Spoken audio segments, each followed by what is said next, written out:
दुनिया में जो ऑपरेट करते हैं। यहाँ हम देख रहे हैं कि हमारे एक भारतीय नागरिक जिसमें कि और 6 जो है घायल हुए हैं, उनकी डेथ हुई है। और इससे पहले एक किसी मालवाहक जहाज पर हमला हुआ था जिसमें भी कि अभी एक नाविक हमारे जिनका कि अभी कुछ अता पता नहीं चला है। और इस केस में दोनों ही अटैक्स जो बोले गए हैं वो ईरानियन IRGC द्वारा, इस्लामिक रिपब्लिक गार्ड कोर की तरफ से हुए हैं। इसी वजह से जो उनके जो यहाँ पे डिप्टी एम्बेसडर हैं उनको बुलाया गया है कि किस तरह की ये हालात चल रहे हैं और किस वजह से इस तरह की कार्रवाई हुई, और आइंदा क्या ऐसा इंतजाम वो करें कि जिस तरह से हमारे जो high concentration of naval merchant naval crew है उनको सेफ रखा जा सके। और एक और चीज़ बता दें आपको कि लगभग 3 लाख के लगभग माना जाता है कि हमारे भारतीय नाविक जो क्रू मेंबर्स हैं मर्चेंट वेसल्स पे या मर्चेंट जितनी भी फेरीज़ हैं उन सब पे, टैंकर्स पे, तो ये हैं पूरी दुनिया में फैले हुए हैं। और 1 महीने पहले जिस तरह से आपने खुद ही चीज़ों को बाहर लाया कि अमेरिका से भी एग्जैक्टली यही चीज़ हुआ था, जब उन्होंने अटैक किया तो हमारे भारतीय नाविक की डेथ हुई थी। और अभी जिस तरह के हालात स्टेट ऑफ हॉर्मुज़ में हैं, ये नहीं माना जा सकता है कि इस पर किसी तरह की लेटअप होगा या चीज़ें जो हैं अटैक्स कम होंगे, क्योंकि आज ही सुबह से लगातार जो अटैक चल रहे हैं वो एक तरफ से US अपने फोर्सेस को लेकर के मल्टीपल जो ऑपरेशनल बेसेस हैं या जो उनकी जो मिलिट्री बेसेस हैं ईरान की, उस पर अटैक कर रहा है। दूसरी तरफ ईरान जवाबी कार्रवाई में जितने भी इनके मिलिट्री बेसेस हैं जो कि US फोर्सेस के हों या जो आप नजर बना के रखिएगा, आपसे आगे भी अपडेट्स लेते रहेंगे। फिलहाल के लिए बहुत शुक्रिया आपका तमाम बातचीत और जानकारी हम तक पहुंचाने के लिए।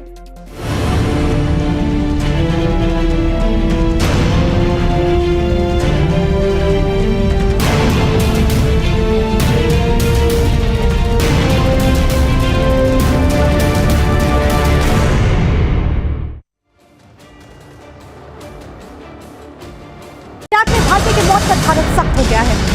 भारत ने ईरानी राजनयिक को तलब किया है। विदेश मंत्रालय पहुंचे ईरान के डेप्यूटी एम्बेसडर, और जाहिर बात है कि इस पर सवाल पूछा जाएगा कि यह घटना कैसे घटी। यूएई के ऑयल टैंकर पर हमले में भारतीय की मौत हुई और इसी पूरे मामले को लेकर के एक बड़ा अपडेट सामने आया है। ईरान के अटैक में भारतीय की मौत पर इस वक्त भारत भी बेहद सख्त है। ईरानी राजनयिक को भारत ने तलब किया है।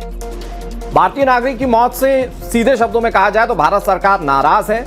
इससे पहले भी जब इस तरह की घटनाएं सामने आई थी, अमेरिका से भी, अमेरिकी कॉन्सुलेट से भी सवाल जवाब किए गए थे, और अब ईरानी राजनयिक को तलब किया गया। ये तस्वीरें हम आपको दिखा रहे हैं जब ईरानी राजनयिक पहुंचे विदेश मंत्रालय, और यहां जाहिर बात है कि मौजूदा स्थिति को लेकर बात की जाएगी, क्योंकि भारत के संबंध चाहे अमेरिका हो चाहे ईरान हो सबसे मैत्री हैं, और वहां उस स्तर पर अगर देखा जाए तो भारतीय नागरिकों की सुरक्षा सभी की जिम्मेदारी होती है। इसके बावजूद हमले में भारतीय नागरिक की मौत के बाद ये भारत सरकार ने तलब किया है ईरानी राजनयिक को। हमारे साथ हमारे सहयोगी मयंक सिंह जुड़ गए ज्यादा जानकारी के साथ। मयंक, क्या जानकारी है, तलब किया गया ईरानी राजनयिक को?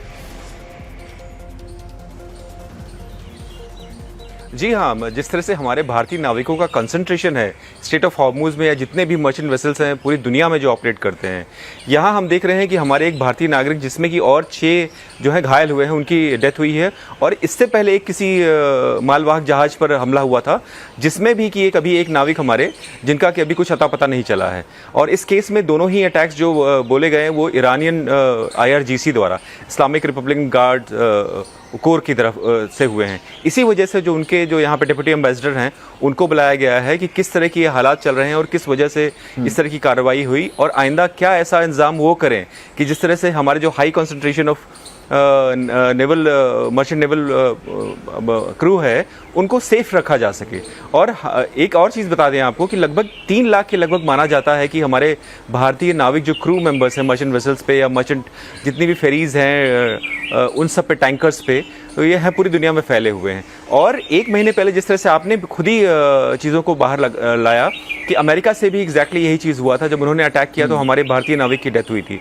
और अभी जिस तरह के हालात स्टेट ऑफ हॉर्मुज़ में हैं, ये नहीं माना जा सकता है कि इस पर किसी तरह की लेटअप होगा या चीज़ें जो हैं अटैक्स कम होंगे, क्योंकि आज ही सुबह से लगातार जो अटैक चल रहे हैं वो एक तरफ से US अपने फोर्सेस को लेकर के मल्टीपल जो ऑपरेशनल बेसेस हैं या जो उनकी जो मिलिट्री बेसेस हैं ईरान की, उस पर अटैक कर रहा है। दूसरी तरफ ईरान जवाबी कार्रवाई में जितने भी इनके मिलिट्री बेसेस हैं जो कि US फोर्सेस के हों या जो आप नजर बना के रखिएगा, आपसे आगे भी अपडेट्स लेते रहेंगे। फिलहाल के लिए बहुत शुक्रिया आपका तमाम बातचीत और जानकारी हम तक पहुंचाने के लिए।